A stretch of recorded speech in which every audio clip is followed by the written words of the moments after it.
Mbunge wa Changamwe Omar Mwinyi ametoa wito kwa wazazi kuzingatia masomo ya wanao. Akizungumza katika hafla ya sherehe za utamaduni wa Wakamba katika ukumbi wa maonyesho ya Wakamba huko Changamwe, Mwinyi aidha amewahimiza wazazi kuwahusisha wanao katika masuala ya jamii ili waweze kujifunza kutoka kwa wazee wao.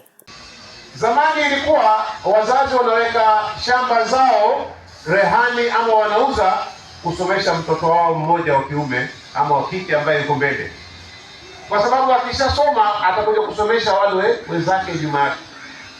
Hebu niambieni, these days kuna mzazi anaweza kuweka shamba lake rehani ama kauza kusomesha mtoto wake? Ni ngumu sana. So tunaomba tuweke swala la elimu mbele. Tatizo moja tuko nalo Bwana Mwatu, na si jamii yetu peke yake, ni jamii zote nimetembea. Sisi tukifanya mambo yetu tutafanya sisi wazee tu, vijana wetu hawako.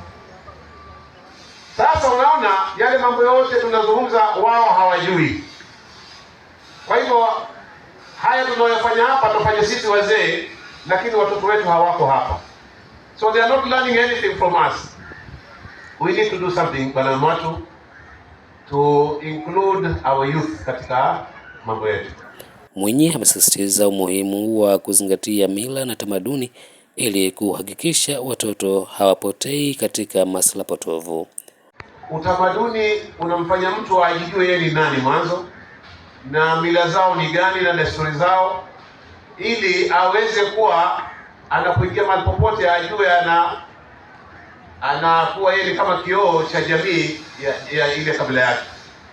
Sasa mtu yote ambaye hana desturi za kikwao atafanya mambo ambayo hayaeleweki, kwa sababu hana background yoyote ambayo inamfanya yeye aweze ku lean back na kujua mimi kwetu hatufanyi mambo kama haya.